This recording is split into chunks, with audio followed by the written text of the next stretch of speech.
കർത്താവ് നിങ്ങളോടുകൂടെ. അങ്ങേ ആത്മാവോടും കൂടെ. മത്തായിയുടെ വിശുദ്ധ സുവിശേഷത്തിൽ നിന്നുള്ള വായന. കർത്താവേ, അങ്ങേക്ക് മഹത്വം.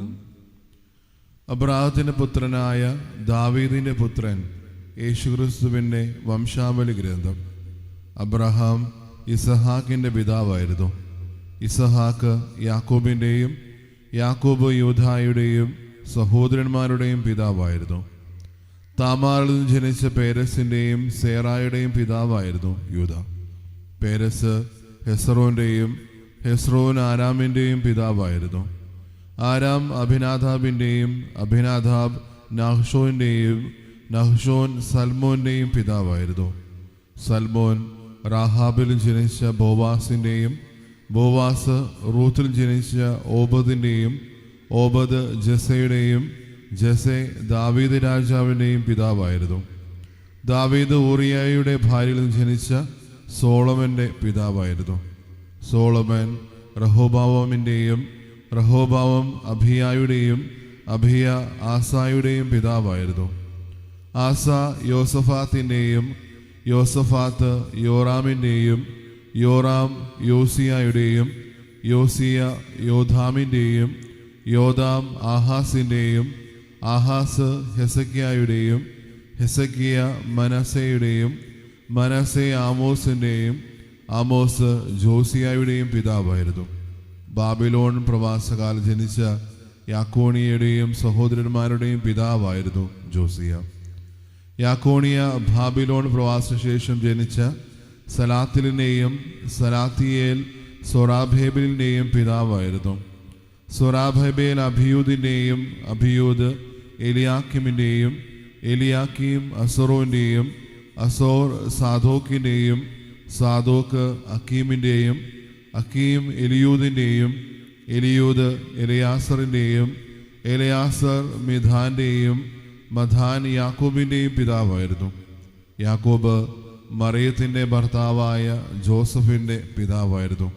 അവളിൽ നിന്ന് ക്രിസ്തു എന്ന് വിളിക്കപ്പെടുന്ന യേശു ജനിച്ചു. ഇങ്ങനെ അബ്രഹാം മുതൽ ദാവീദ് വരെ 14, ദാവീദ് മുതൽ ബാബിലോൺ പ്രവാസം വരെ 14, ബാബിലോൺ പ്രവാസം മുതൽ ക്രിസ്തു വരെ 14 തലമുറകളാണ് ആകെയുള്ളത്. കർത്താവിൻ്റെ സുവിശേഷം. ക്രിസ്തുവേ, അങ്ങേക്ക് സ്തുതി. ഈശ്വരത്തിൽ സ്നേഹം നിറഞ്ഞ മാതാപിതാക്കളെ, സഹോദരി സഹോദരങ്ങളെ, ഒരുപക്ഷേ ഈ ഒരു ഭാഗം വായിച്ചപ്പോൾ എന്തുകൊണ്ട് ഈ ഒരു പേരുകൾ ആവർത്തിക്കുന്നു എന്നുള്ള ചോദ്യം ഓരോ ക്രിസ്മസ് കാലഘട്ടത്തിലും നമ്മുടെ ഉള്ളിലൂടെ പോകുന്ന ഒരു ചോദ്യമാണ്.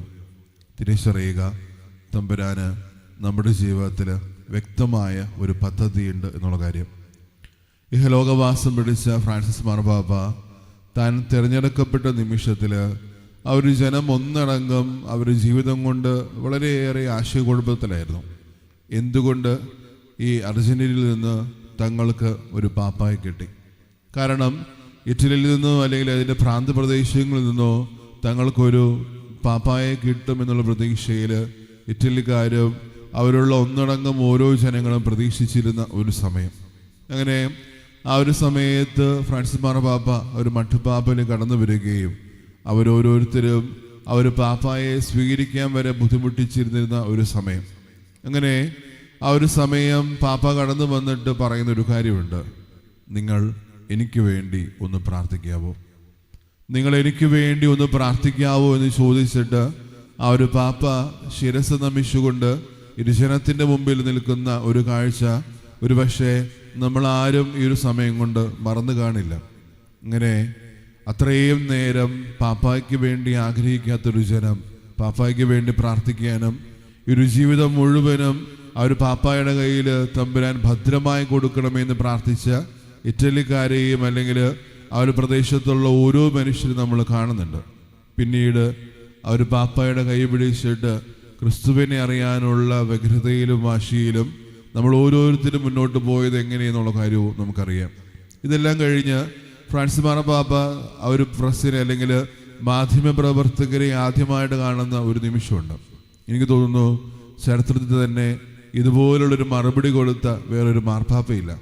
അന്ന് ഈ ഒരു മാധ്യമപ്രവർത്തകരെല്ലാവരും അവരെ പ്രസ് കോൺഫറൻസിൽ കൂടാൻ വേണ്ടിയിട്ട് അരുഹാളിൽ ഒന്നടങ്കം കാത്തിരിക്കുമ്പോൾ തിരിച്ചറിയുക, ഇതുപോലെയുള്ള ഒരു നേതാവ് ഭൂമിയിൽ ഒരിക്കൽ പോലും കാണില്ല എന്നൊക്കെ പറഞ്ഞ് ഒന്നടങ്കം ആക്രോശം ഓരോ കാര്യങ്ങളും വിശദീകരിച്ചുകൊണ്ടിരിക്കുന്ന ഒരു സമയത്ത് അങ്ങനെ മാർപ്പാപ്പ ഇവരിടയിലൂടെ അവരോരോരുത്തരെയും അഭിവാദനം ചെയ്തുകൊണ്ട് അവർക്ക് വേണ്ടി പ്രാർത്ഥിച്ചുകൊണ്ട് അവരെ അനുഗ്രഹിച്ചുകൊണ്ട് അവരിടയിലൂടെ നടന്നു പോവുകയാണ്.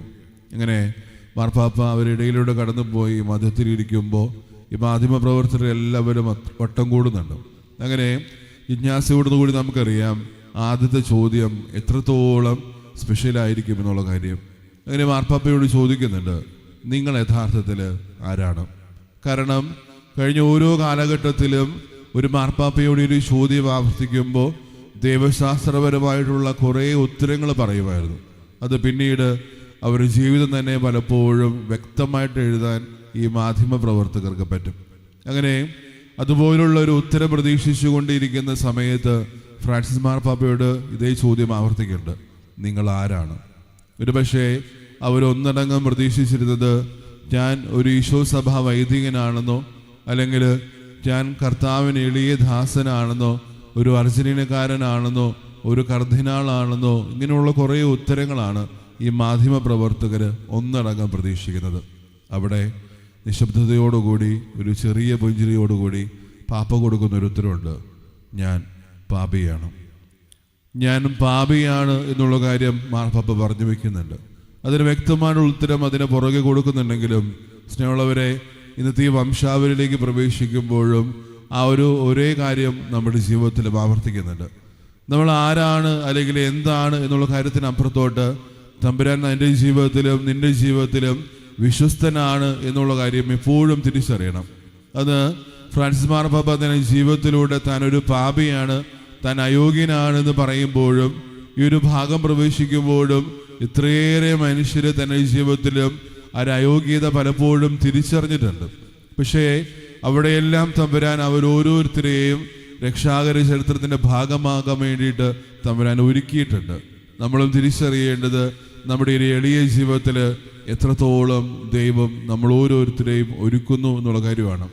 കാരണം പലപ്പോഴും ജീവിതം കൊണ്ട് നമ്മൾ തള്ളപ്പെടുമ്പോഴും മാറ്റി നിർത്തപ്പെടുമ്പോഴും നമ്മൾ വിചാരിക്കുന്നുണ്ടാകാം, ഞാൻ എന്ത് പാപിയാണ്, ഞാൻ എൻ്റെ ജീവിതത്തിൽ പലപ്പോഴും അവർ തള്ളി പറഞ്ഞിട്ടുണ്ട്, എങ്ങനെ എൻ്റെ തമ്പുരാൻ എന്നെ ഏറ്റെടുക്കും?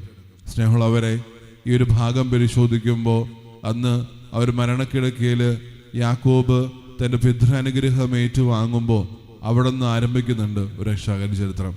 അവനെ പറ്റിച്ചിട്ട് പോയി എന്നൊക്കെ പലപ്പോഴും നമ്മൾ ഒരു കളിയാക്കലിൻ്റെ സ്വഭാവത്തിൽ വിശുദ്ധ ഗ്രന്ഥം പരിശോധിക്കുമ്പോഴും തിരിച്ചറിയേണ്ടത് 1800 വർഷങ്ങൾ പിന്നീട് ഓരോ മനുഷ്യരിലൂടെയും ഈ രക്ഷാകര ചരിത്രം മുന്നോട്ട് പോകുന്നുണ്ട്. അവിടെയെല്ലാം പറയുന്നത് തലമുറകളോളം വിശ്വസ്തനായിരുന്ന ഒരു ദൈവത്തെ, നമുക്കൊരു രക്ഷകനെ നൽകാൻ വേണ്ടി ചരിത്രമുടനീളം വിശ്വസ്തനായിരുന്നത് കൊണ്ട് ഒരു രക്ഷകനെ നമുക്ക് വാഗ്ദാനം ചെയ്യുമ്പോൾ എപ്പോഴും തിരിച്ചറിയേണ്ടത് എൻ്റെ അനുദിന ജീവിതത്തിലും നമ്മൾ തളർന്നു പോകുമ്പോഴും വേദനിച്ചു പോകുമ്പോഴും പരിഭവത്തോടൊക്കെ ആയിരിക്കുമ്പോഴും എപ്പോഴും ഓർക്കണ ഒരു കാര്യം, എന്നെ ദൈവം കൈവിടില്ല, എന്നെ ഒരിക്കൽ പോലും ദൈവം കൈവിടില്ല എന്നുള്ള കാര്യം എപ്പോഴും തിരിച്ചറിയേണ്ടതുണ്ട്. കാരണം നമ്മുടെ ജീവിതത്തിൽ പലപ്പോഴും ആത്മീയമായി നമ്മൾ തളർന്നു പോകുന്ന നിമിഷങ്ങൾ ഒത്തിരിയേറെയുണ്ട്. ഒരു പക്ഷേ നമ്മുടെ സ്വന്തം എന്ന് കരുതുന്ന പല ആൾക്കാരും മരണപ്പെട്ടു പോകുമ്പോഴോ അല്ലെങ്കിൽ സ്നേഹിക്കുമെന്ന് പലപ്പോഴും മനസ്സിൽ കുറിച്ചിട്ടിരുന്ന ആൾക്കാർ നമ്മളെ പുറന്തള്ളുമ്പോഴോ എന്തെങ്കിലും വേദനയുടെ ഒരു സ്നേഹത്തിൻ്റെ ഭാവത്തിൽ പലപ്പോഴും അവർ തളർത്തുമ്പോഴും നമ്മളെപ്പോഴും ചോദിക്കുന്നുണ്ട്, എന്തേ ദൈവമേ ഇതുപോലെ എൻ്റെ ജീവിതത്തിൽ മാത്രം സംഭവിക്കുന്നു? അതേ ചോദ്യം ആവർത്തിച്ച ഒത്തിരിയേറെ ആൾക്കാരുടെ ഒരു വംശാവലിയാണ് നമ്മൾ ഇന്ന് വായിച്ചു കേട്ടത്. സ്നേഹമുള്ളവരെ, തിരിച്ചറിയുക, ഈ ഈശോയ്ക്ക് വേണ്ടിയിട്ട്, ഈ തിരുപ്പിറവിക്ക് വേണ്ടി എൻ്റെ ഹൃദയവും മനസ്സും ഒരുക്കുമ്പോൾ എപ്പോഴും ഓർക്കേണ്ടത്, എൻ്റെ കർത്താവ് എൻ്റെ ജീവിതത്തിൽ വിശ്വസ്തനാണ്, അവൻ ഒരിക്കൽ പോലും എന്നെ കൈവിടില്ല എന്നുള്ള ബോധ്യം നമ്മുടെ ജീവിതത്തിൽ എപ്പോഴും സ്വീകരിക്കണം. 5 വനിതകൾ അല്ലെങ്കിൽ 5 അമ്മമാരെ പറ്റിയിട്ട് ഈ ഒരു ഭാഗത്തിൽ പ്രവേശിക്കുന്നുണ്ട്. പലപ്പോഴും ആ ഒരു കാലഘട്ടത്തിൽ പോലും ആ യുവതികളുടെ പഴയകാല ജീവിതം പോലും പറയാൻ മടിച്ചിരുന്ന ഒരു സമയത്ത് ഈ ഒരു വംശാവലിയിൽ തമ്പുരാൻ അവരുടെ പേരും കൂട്ടിച്ചേർക്കുന്നുണ്ടെങ്കിൽ തിരിച്ചറിയുക, എൻ്റെ പഴയകാല ജീവിതമല്ല, തിരുത്തലോടുകൂടി തീരുമാനമെടുത്ത് മുന്നോട്ട് ഞാൻ എങ്ങനെ ജീവിക്കുമെന്നുള്ള കാര്യത്തിൽ തമ്പുരാൻ എപ്പോഴും നമ്മുടെ ജീവിതത്തിൽ ഒരു സ്നേഹഗീത ചേർത്ത് വയ്ക്കുന്നുണ്ട്. എൻ്റെ ജീവിതത്തിൽ എത്ര താഴ്പിഴകൾ കടന്നു വന്നാലും, എത്രത്തോളം പോരായ്മകൾ എൻ്റെ ജീവിതത്തിൽ ആവർത്തിച്ചാലും, എപ്പോഴും എന്നെ സ്നേഹിച്ചു കൊണ്ടിരിക്കുന്ന, എൻ്റെ കൂടെ ആയിരിക്കാൻ ആഗ്രഹിക്കുന്ന ഒരു ദൈവത്തിൻ്റെ കൂടെയാണെന്ന ബോധ്യത്തിൽ നമ്മൾ ഓരോരുത്തരും ഈ ഒരു ആഗമന കാലത്തിൽ നമ്മുടെ മനസ്സും ശരീരവും ഒരുക്കേണ്ടതുണ്ട്. സ്നേഹമുള്ളവരെ, തിരിച്ചറിയുക, എൻ്റെ ജീവിതത്തിൽ എനിക്കുള്ളത് ഒരു വിശ്വസ്തനായ ദൈവമാണ്. തമ്പുരാൻ നമ്മൾ ഓരോരുത്തരെയും സമൃദ്ധമായിട്ട് അനുഗ്രഹിക്കട്ടെ. പിതാവിൻ്റെയും പുത്രൻ്റെയും പരിശുദ്ധാത്മാവിൻ്റെയും നാമത്തിൽ ആമേൻ.